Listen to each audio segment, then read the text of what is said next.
Hello my friends, Archelaus here. This is my first ever reaction video. I'm so excited to do this. So I'm going to be reacting to Christy Carlson Romano's how she got scammed out of $60,000 by a psychic.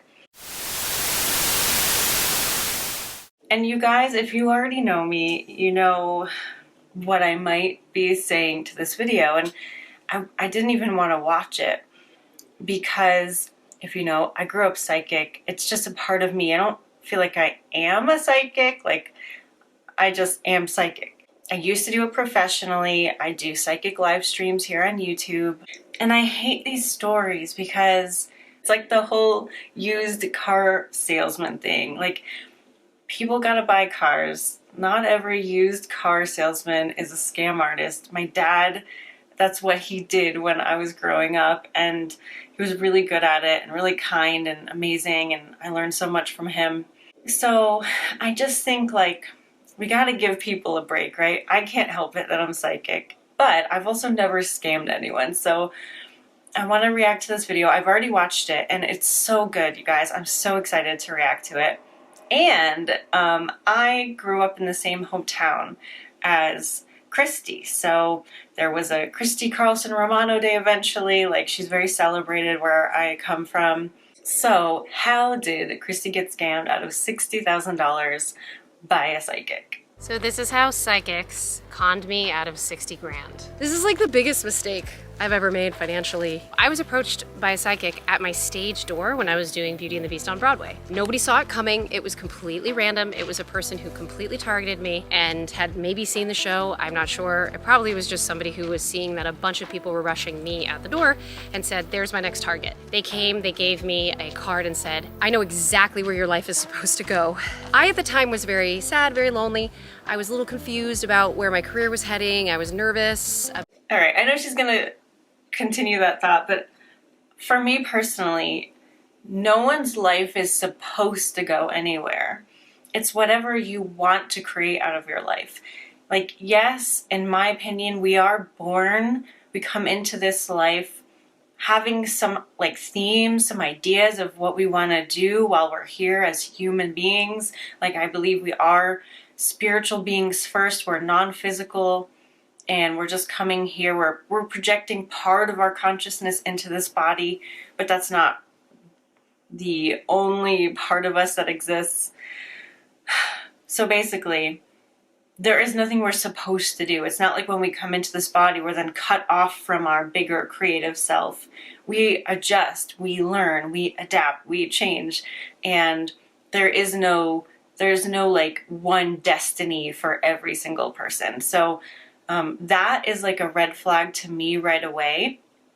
Also, soliciting like that hardcore to someone and being that bold, like a lot of psychics that I know, like sometimes we would get a specific message for someone and then not know, like freak out, like, oh my God, do I tell them? But we're never charging money for that. That hasn't happened to me in a long time because most people are pretty uncomfortable with the idea of that. I only look into people's energies who are explicitly asking me to. I feel like it's kind of an invasion of privacy if you are doing that just willy-nilly. So yeah, if anyone comes to you like with a psychic message or something and they're like getting you to pay for before they tell you, that's a total red flag. And that person is probably going to be pretty uncomfortable with it regardless. And usually it's something very small, like, oh my goodness, like, do you have an Aunt Ida who did this, right? Like, because they were just trying to like say hello through me. Because spirits can't see open vessels and try to cram messages, you know, in that way. Again, I don't really deal in that world anymore. I don't do this professionally anymore. I just like to be this part of me on YouTube and with my friends and stuff. And I do use it in my work as a coach, but it's just because it's part of who I am. It's not because I'm building a career as a psychic. So there's nothing wrong with that if you do it ethically. Okay, so let's keep going. About some relationships that I had gotten out of, and here was a person offering me answers in the form of this card. And it just made me super excited. I just felt this huge like dopamine rush. And I was like, wow, I can call this person and like she has an interest in me and telling me, I don't know why I was so gullible at the time. I called this person. I had like a phone interview with her, and I think she might have even have come over to my private residence. Like, what was I thinking? This is like a nightmare for like a Lifetime movie or something. It didn't start off like a lot of money. It started off just like, oh, it's like, $100 for a reading or something. And I was like, oh, great, okay. Little by little, I started to depend on this person because she told me certain things about a past relationship that it was supposed to have worked out and it didn't. And so here's the supposed to word again, which I think, again, is just a total red flag. Like, there's nothing that's supposed to be happening in your world or in your life. You're the one in control of everything. So, and especially about being another person, I think that's awful. Like telling someone that something that didn't work out with another person was supposed to be, which is why this whole, like, this is a total non-topic, but the whole like twin flame thing, you're supposed to have this certain kind of relationship with someone if you feel these feelings. Like, anytime you hear supposed to, or you say to yourself, just check yourself and be like, is this really true? How am I feeling about this internally? Is this making me feel good, or is this not making me feel good?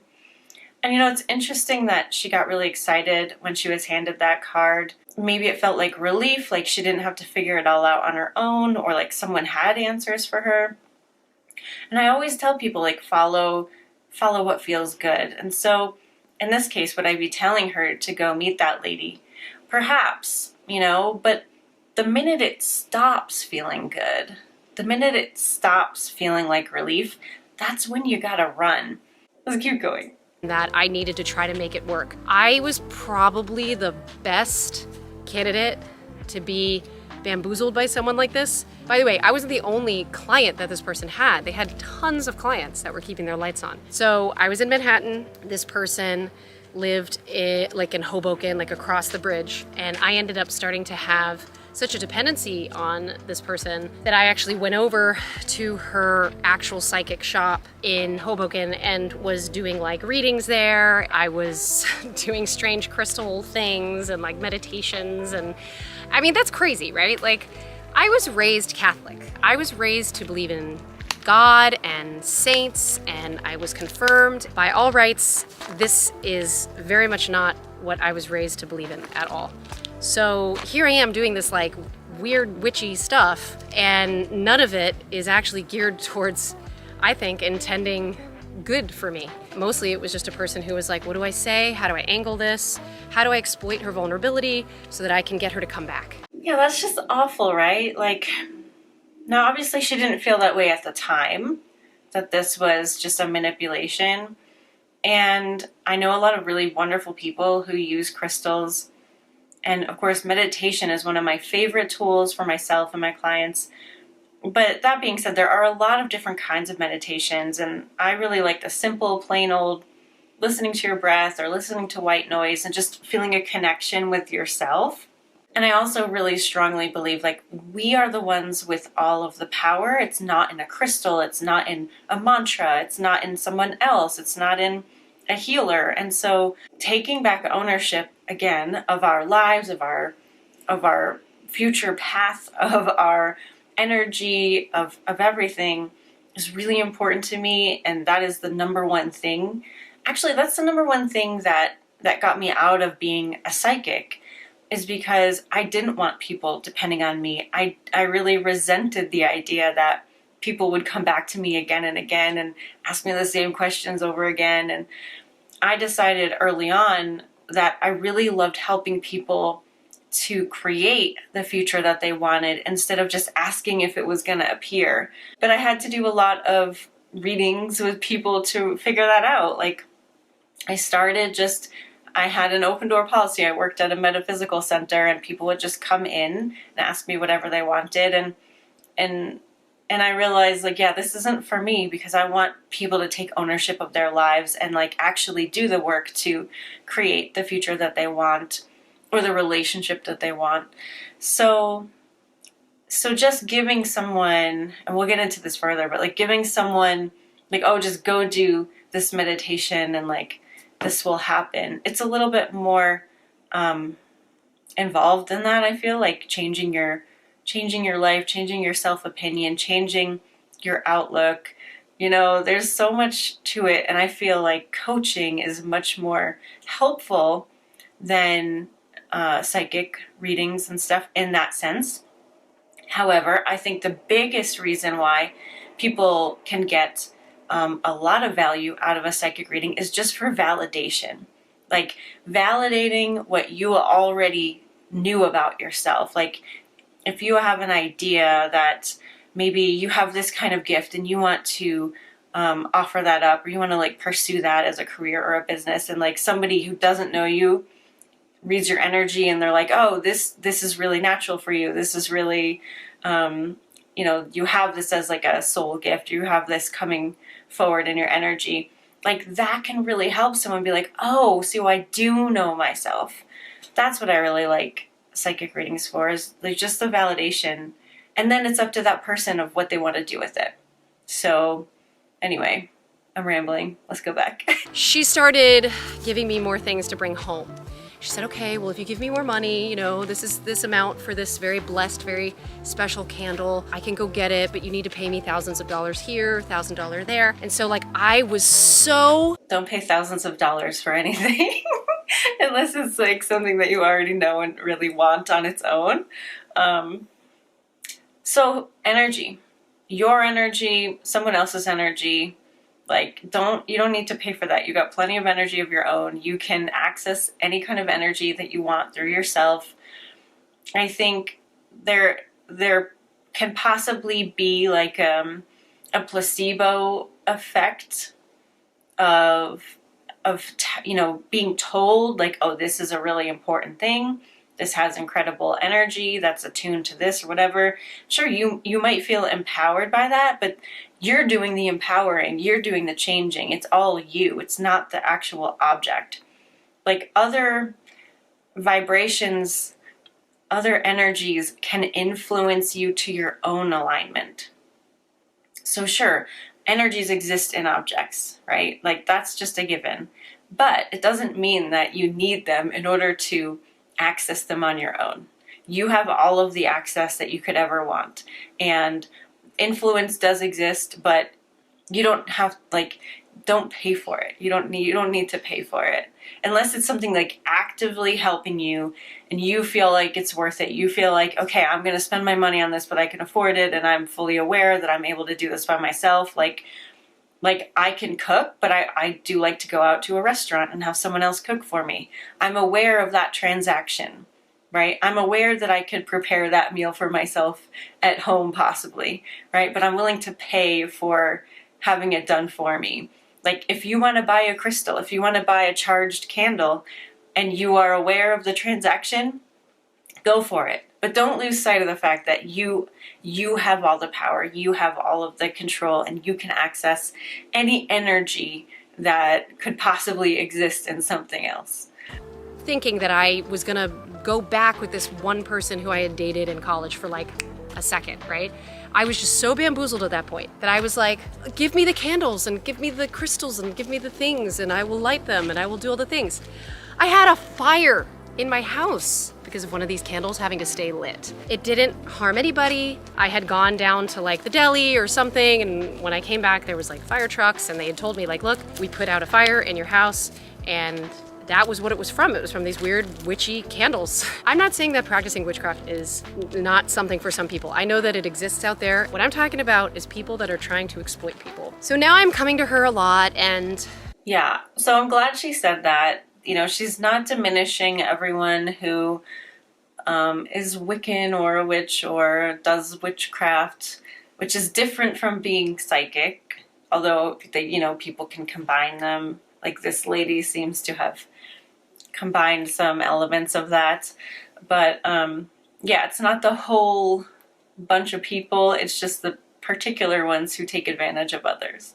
It's just sort of like this relationship where I'm just like needing her advice for everything, and I'm just a mess, and she's telling me all about my life and my past lives and how if I don't get back with this person that like my whole life is gonna be over. Yeah, that's completely manipulative and like really wrong. It's just wrong. There are infinite ways that you can be happy and fulfilled and have an amazing, beautiful, wonderful life. It never depends on one thing, whether that is a sport that you do, a boyfriend, a person, a pet, a child. There are so many ways for you to have everything that you desire in this life. All the happiness, all the abundance, all the joy, all the love. Like, it never depends on one particular thing working out, ever, ever, ever. And it just so happens that this person keeps popping in and out, but only for brief seconds because they're not a real person in my life.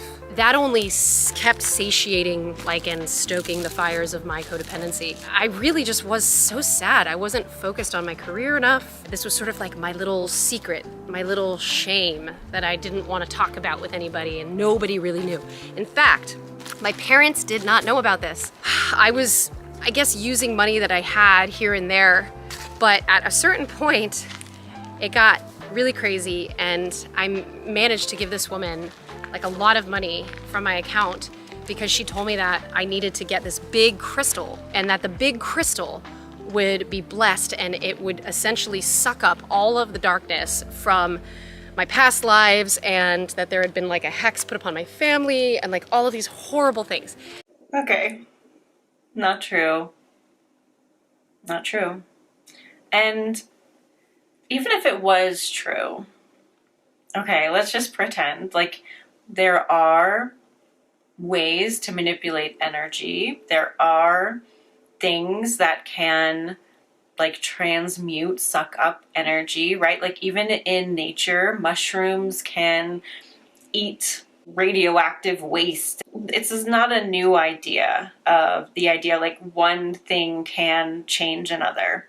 Even if that's true, I have a crystal right here because it's beautiful. And this is celestite. It's supposed to be angelic, and it's good for dreaming, and you can put it next to your bed.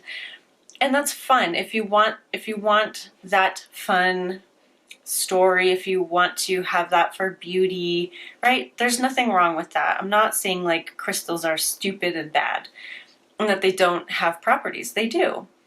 But if you have energy in you that's not great, you aren't transplanting all of that into a crystal. It's just not how it happens. Nothing else can clear energy out of you but you. You can, but you don't do it by clearing it. You do it by transcending it. So what happens when you get into a bad mood? All these bad memories come back, right? Maybe you're in a bad mood and you smell something in particular that reminds you of a bad memory of childhood or a past boyfriend or girlfriend, right? All that shit's still there when you are in the vicinity of it vibrationally. But when you're in an excellent mood, none of that stuff exists for you because you aren't in the same vicinity of it vibrationally. So how I work with energy for myself is I just focus on being a happy, clear, positive person. And then all that other stuff down there, it gets filtered out eventually. I move farther and farther away from it so it doesn't bother me. It's not really there. I can't even recall it when I'm in a good mood. But if I go down into the depths of depression, it's all still there because that's where it lives. And so I know this is kind of maybe confusing if you're not used to the idea of paying attention to when do you feel bad? When do you have memories of trauma or of just things that you would have changed in the past? It's really only when you're not feeling good or when you're watching a show that's scary and then you remember something scary in your own life, or when you're listening to a sad song in your car and then you remember, oh, this was my breakup song, or this reminds me of that. It's all relational, and no one can scoop that out of you for good. and not a crystal, not a person, not a healer, not anybody. It's your decision to line up with something better that makes that appear to go away. So think transcendence, not clearing.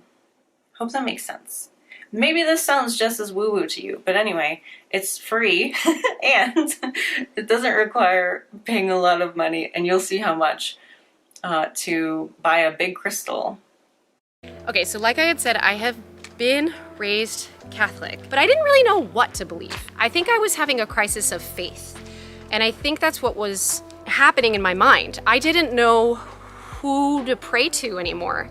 I didn't know what to believe. Like I was being worked on, and in a really bad way. I wish that I could hug 21-year-old Christy, 20-year-old Christy, and be like, sweetie, this is okay that you don't have answers. You know what I mean? It's hard, you know, when you're in your early 20s and you have a lot riding on you and you have a lot of stress, there's a lot of things that can kind of fall by the wayside or can happen. And I had a lot of stress, and this is kind of one of the ways that I was dealing with it, by having this little like codependent relationship.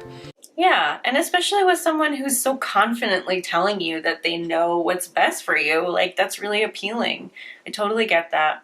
And so much love and compassion to everyone who's been in this situation and then realizes it. Like, you don't have to feel bad. You don't have to blame yourself. This is someone who took advantage of you. It's not great.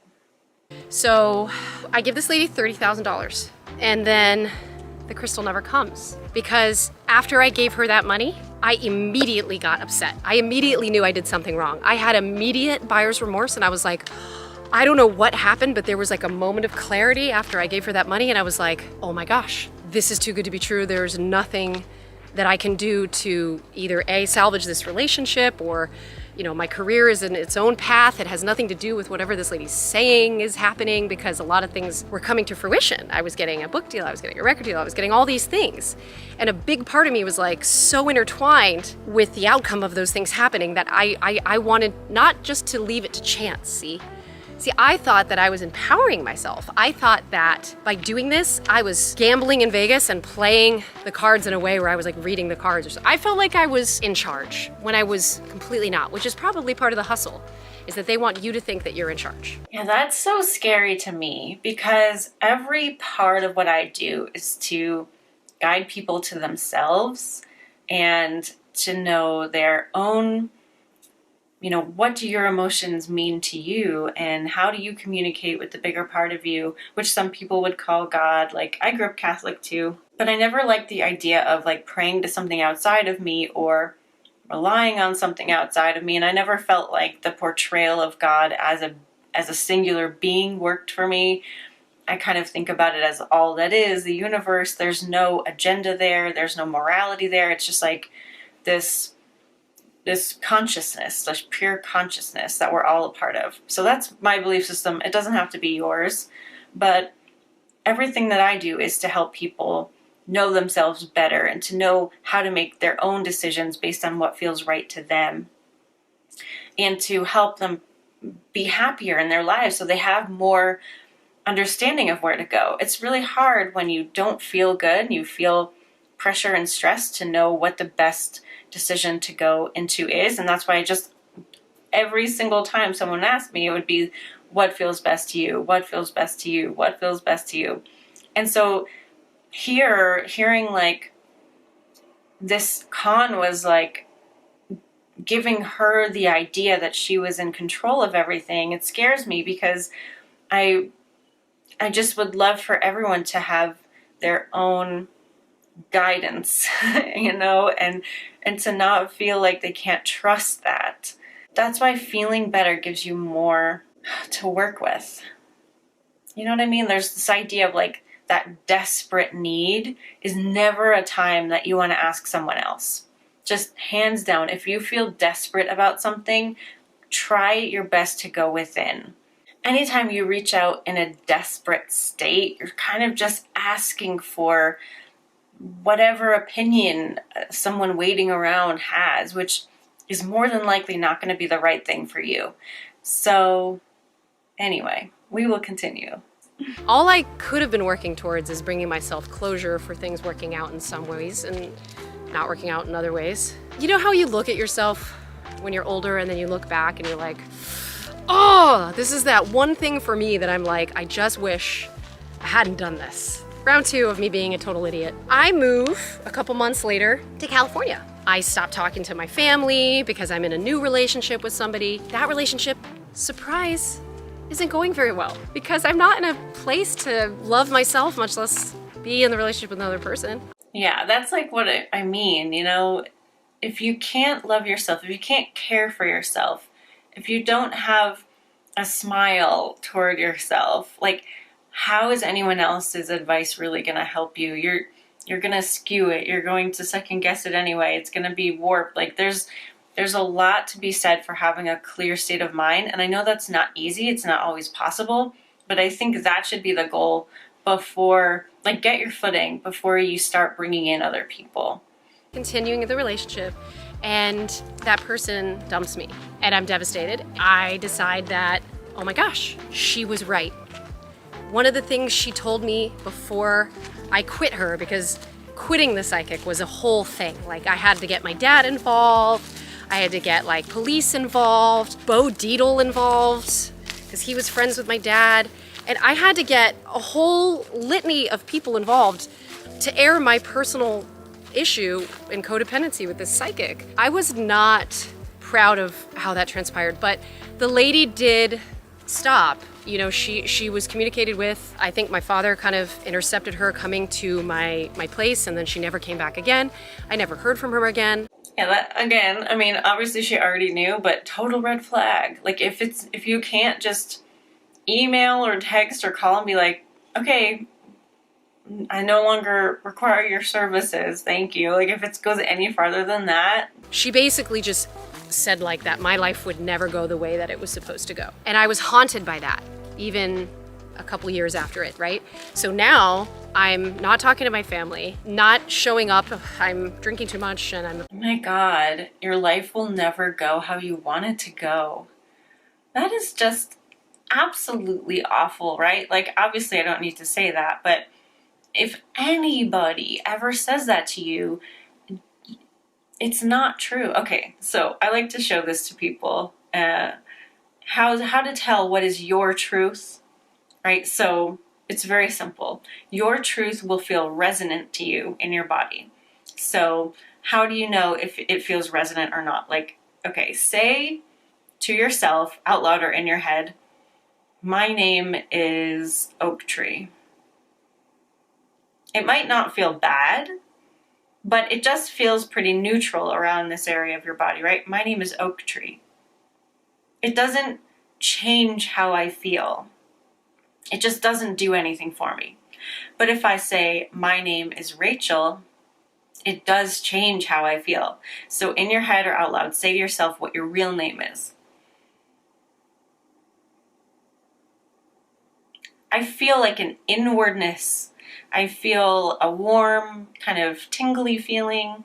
I just feel movement in my body. And that is how I know what is my truth, because it's resonating with me in my heart area. You know, it could really be in any part of your body. Everyone's different. But quick thing on how to know what your truth is. So that way, if you're getting advice from someone or you're just watching a YouTube video, listening to someone talk, you can know what to take and what to leave, you know? Because even if you really admire someone, most likely you're not going to resonate with everything that they say. Everyone's different for a reason. You're never supposed to like follow anyone blindly.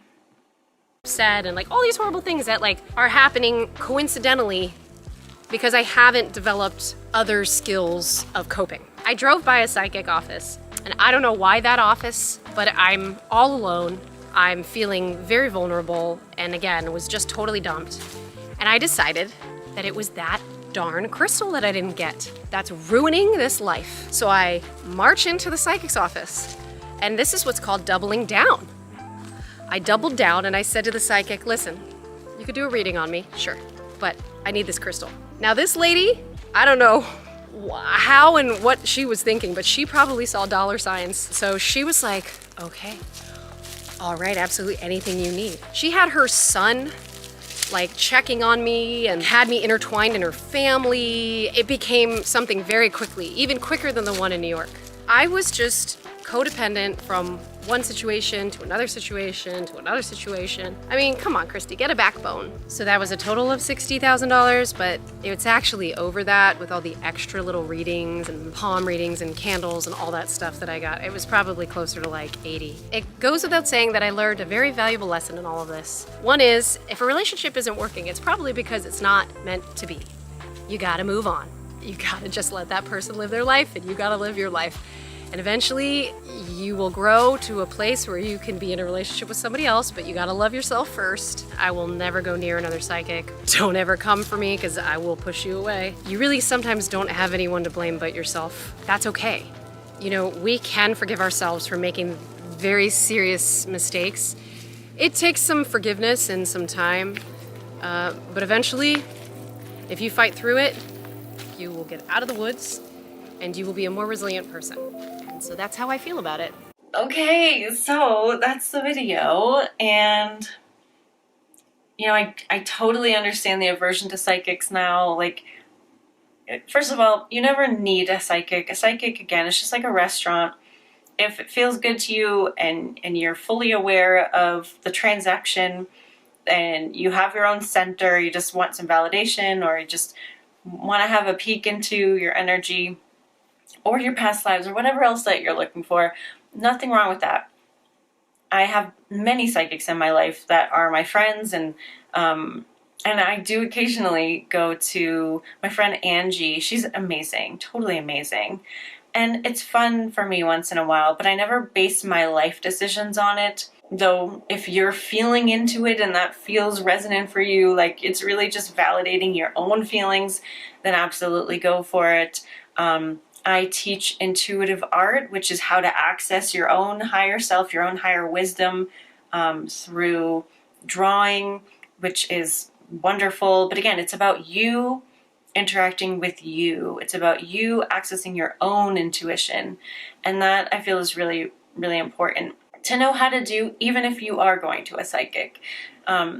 So I'm so sorry that this happened to you. Obviously, you're over it now. You've recovered. You don't blame yourself anymore, which is wonderful. For any of you out there who can relate to this story, I'm so sorry that this happened to you. But again, just because someone is psychic or does this as a profession doesn't mean that they're a scammer. There are a lot of really wonderful psychics out there. But I will say that there are a lot of really mediocre psychics out there too. You are getting information through someone else. And as much as they try to be a detached channel for pure source energy, it's coming through someone. So their blocks, their obstacles, their limiting beliefs are going to have some say in what you get from them. Just like if this lady believed in hexes and curses and negative energies and, you know, all this stuff, like that's what her clients are going to get. And, you know, I would just be wary and do your research, see how you feel about it. Do you feel worse when you leave, or do you feel better when you leave? I feel like it's always better to feel better, right? And that's all I gotta say. So no one else can really give you the answers to your life, and it's really not that hard to find your own answers. Check out my intuitive art class if you'd like. It's for free. It's under an hour. It's intuitiveartclass.com. And I also have a free psychic development course on this channel if you want to check that out. It is also free.